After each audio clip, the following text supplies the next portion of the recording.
Jesus, I surrender all to Him. I freely give.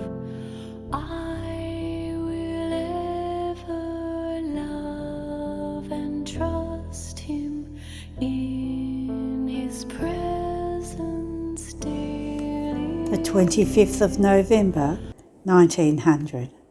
Volume 4. The nature of true love is to transmit pains into joys and bitternesses into sweetnesses. Since my most sweet Jesus delayed in coming, I was almost afraid he would not come. But then, to my surprise, all of a sudden he came and told me, "My beloved, do you want to know when it is that a work is done for one's beloved? When encountering sacrifices, bitternesses and pains, it has the virtue of changing them into sweetnesses and delights. In fact, this is the nature of true love, to transmit pains into joys and bitternesses into sweetnesses. If one experiences the opposite, it is a sign that it is not true love that is acting. Oh, in how many works they say, 'I do this for God,' but then, at some encounters, they draw back. With this they show that it was not for God, but for their own interest and for the pleasure they felt." Then he added, "Generally it is said that one's own will ruins everything and infects the holiest works. Yet, if it is connected with the will of God, there is no other virtue that can surpass this one's will, because where there is a will, there is life in operating good, but where there is no will, there is death in operating, or one operates with difficulty as though agonizing." End of the reading. The 25th of November 1909, Volume 9. Both in Jesus and in souls, the first crafting is done by love. Finding myself in my usual state, I was thinking about the agony of Jesus in the garden, and blessed Jesus, making himself seen for just a little, told me, "My daughter, men did nothing but work the skin of my humanity, while the eternal love worked all of my interior.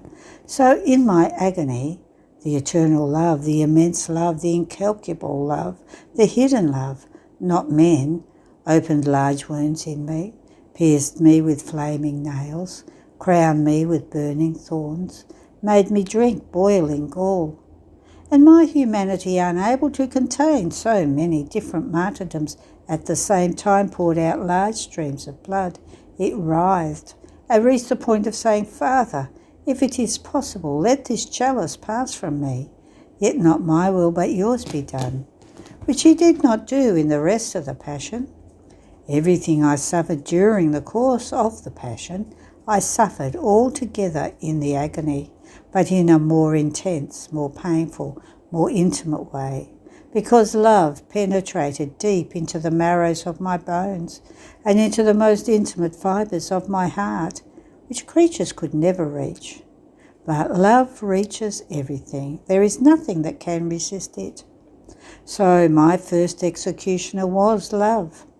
This is why in the course of my passion there was not even a reproachful glance in me toward those who acted as my executioners, because I had a more cruel, more active executioner in me, love. And where the external executioners could not reach, or a little part of me was spared, love would continue its work and spare me nothing. This happens in all souls. The first work is done by love, and once love has worked her and filled her with itself, what appears on the outside is nothing but the outpouring of the crafting that love has performed inside. End of the reading. The 25th of November 1912, Volume 11.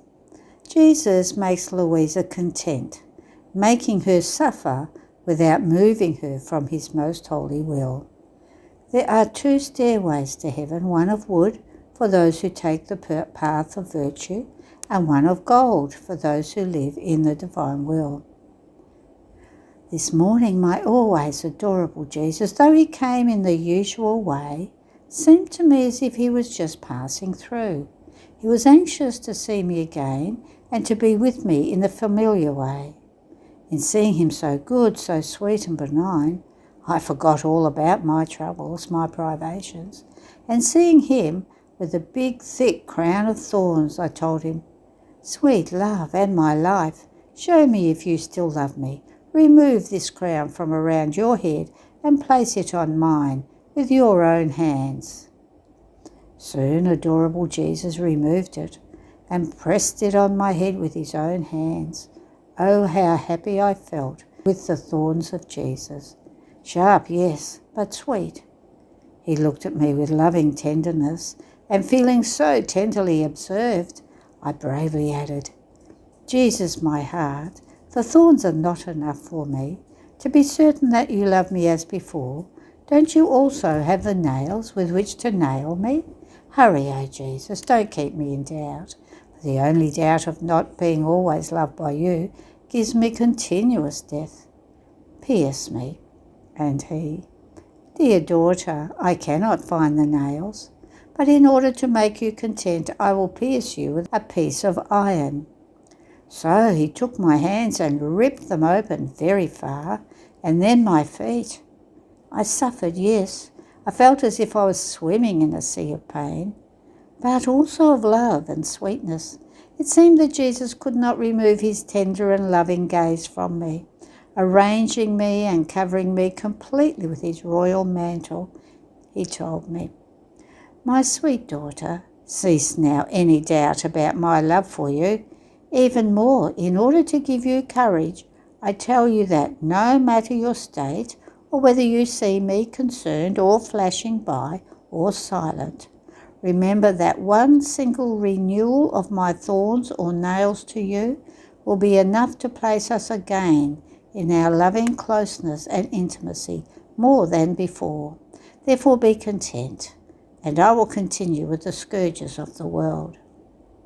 He told me many other things, but the intensity of the pain does not allow me to remember them well. Then I remained alone again, without Jesus, and I poured myself out with my sweet mamma, crying and praying her to make Jesus come back. My mamma told me, "My sweet daughter, do not cry. You must thank Jesus for the way he behaves with you and for the grace he gives you, not allowing you to move away from his most holy will in these times of chastisements. Greater grace he could not give you." After this, Jesus came back, and noticing that I had cried, told me, "Have you cried?" And I cried with Mama. I didn't cry with anyone else, and I did it because you were not here. Jesus took my hands in his hands, and it seemed that he was soothing my pain. Then he showed me 2 high stairways from earth up to heaven. On one of them there were more people, very few on the other one. The one on which there were only few people was of solid gold, and it seemed that those few who were going up there were other Jesuses. Each one of them was one Jesus. On the other one, which seemed to be made of wood, there were more people. They could be distinguished and identified, almost all short and not very developed.